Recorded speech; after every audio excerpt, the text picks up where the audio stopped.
Então, não é, como disse, em primeiro lugar, um discurso sobre o mundo, não se define por um âmbito temático. Então, a biologia, a vida, a sociologia tem seu âmbito temático.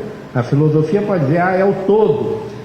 Está certo, a filosofia se situa no todo, mas não é isso que a define.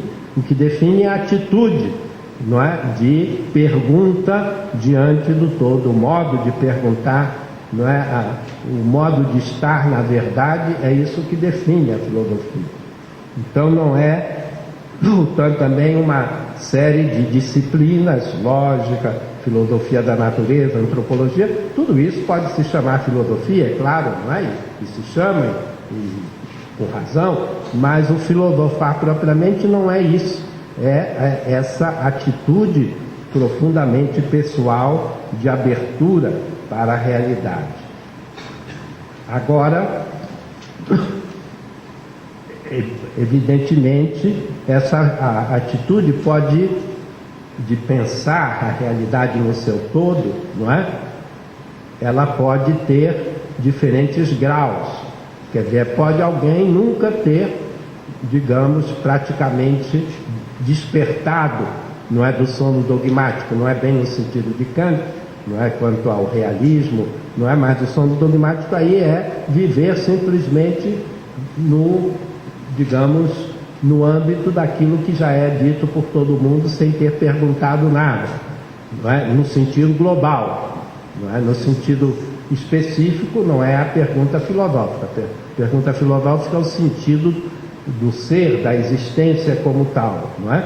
Então alguém pode praticamente não ter ou pode ter feito as suas perguntas, não é? Então existe uma filosofia, um filosofar, se quiser dizer, pré-filosófico, não é? Então filosofar pré-filosófico é um filosofar que espontaneamente questiona o sentido, procura, mas nunca, digamos, assumiu esse questionamento como uma missão, por assim dizer, na sua vida, como algo fundamental na sua vida. Mas existe também, portanto, um filosofar pré-filosófico que é imperfeito sobre vários aspectos, mas que tem seu significado também. Além disso, o filosofar pode, ou melhor, não o filosofar, mas a transcendência para o ser, não é? A busca e a expressão de um sentido global pode ser obtida de outras maneiras que não são a maneira propriamente filosófica, não é? E quais são essas outras maneiras?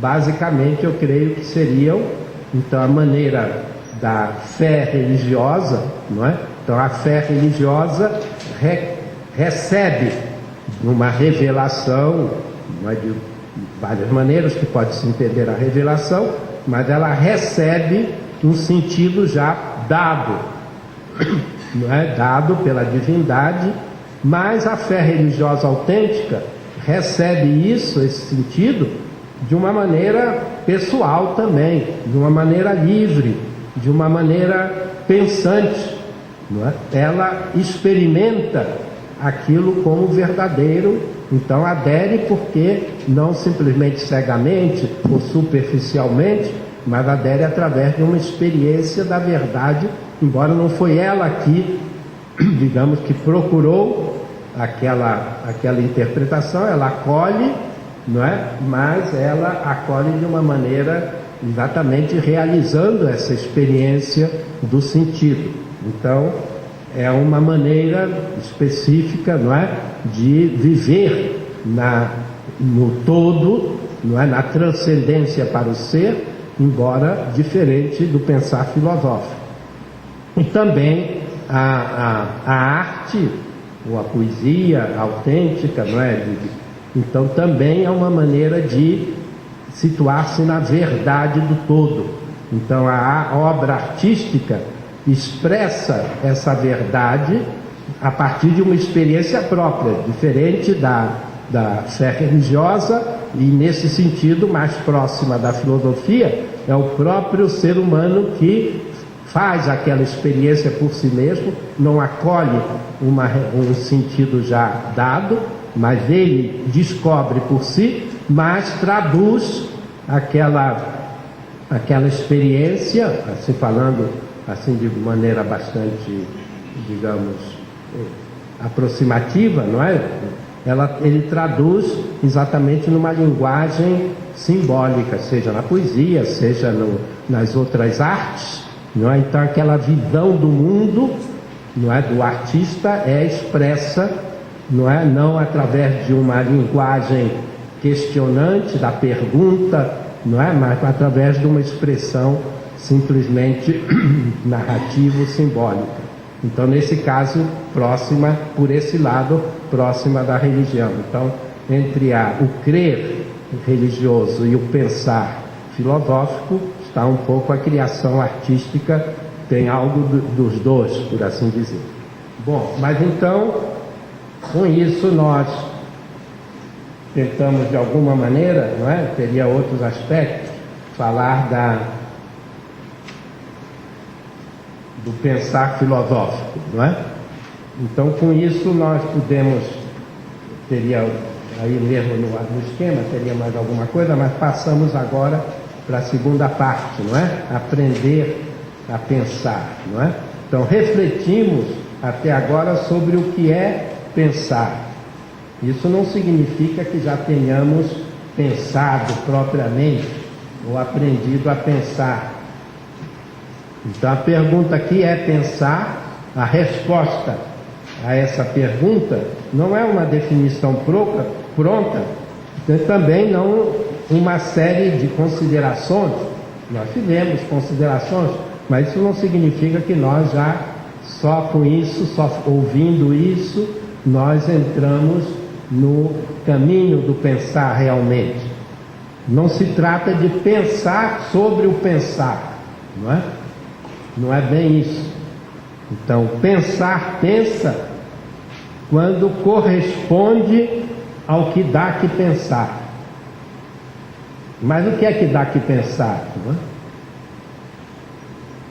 Então, como nós vimos, o ser humano tem constitutivamente essa possibilidade de pensar, de exercer expressamente a sua transcendência.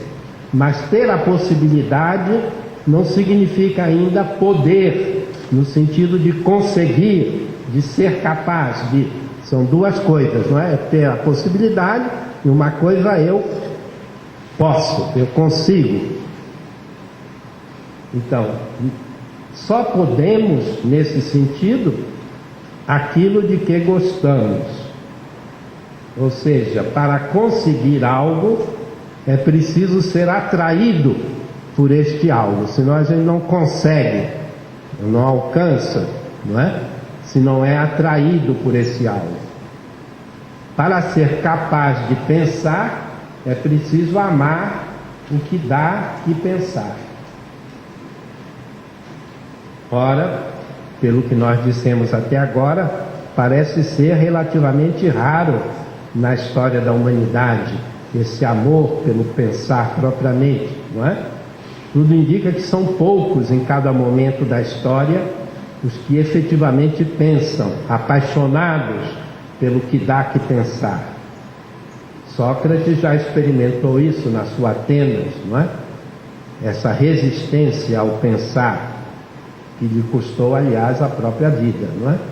E também hoje, a gente normalmente acha que já sabe como viver, o que tem que fazer, e por isso não precisa pensar em geral. No máximo, reflete sobre a melhor maneira de alcançar os seus objetivos, mas nós já vimos que essa reflexão não é propriamente pensar, não é o pensar filosófico, que se move no horizonte do ser. E no mundo moderno, caracterizado, não é, pela civilização da técnica, esta situação não cessa de agravar-se, essa dificuldade de pensar. De fato, hoje todas as questões que interessam devem ser resolvidas cientificamente. Isso é o espírito do mundo moderno.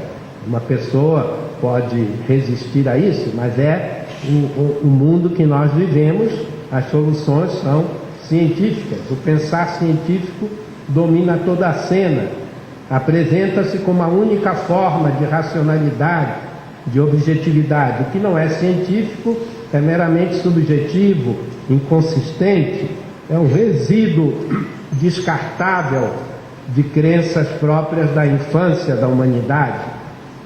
Então, mas com a absolutização da racionalidade científica, então, surge um pensar unidimensional, não é o pensar da ciência só. Mas a ciência não pensa a si mesma. Quem pensa o fundamento da ciência, o que é ciência, é a filosofia. A ciência não pensa o todo, mas apenas as relações entre os fenômenos no interior do todo. Com isso fica impensado justamente aquilo que há que pensar, se não queremos viver como autônomos sob o controle do espírito da técnica.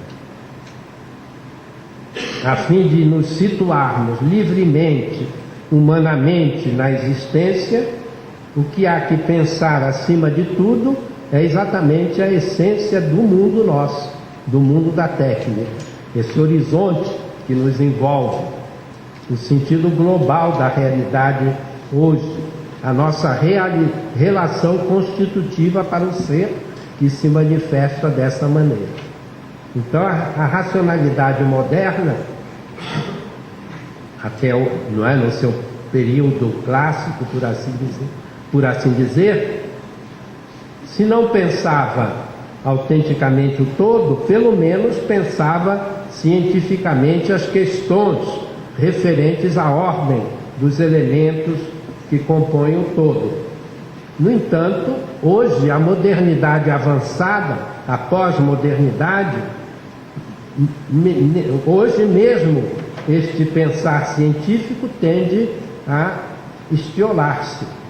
O sistema telemático, cada vez mais invasivo de todos os aspectos da existência, não é, com uma pletora de informações, ameaça afogar no seu fluxo contínuo, não é, qualquer pretensão de ainda pensar.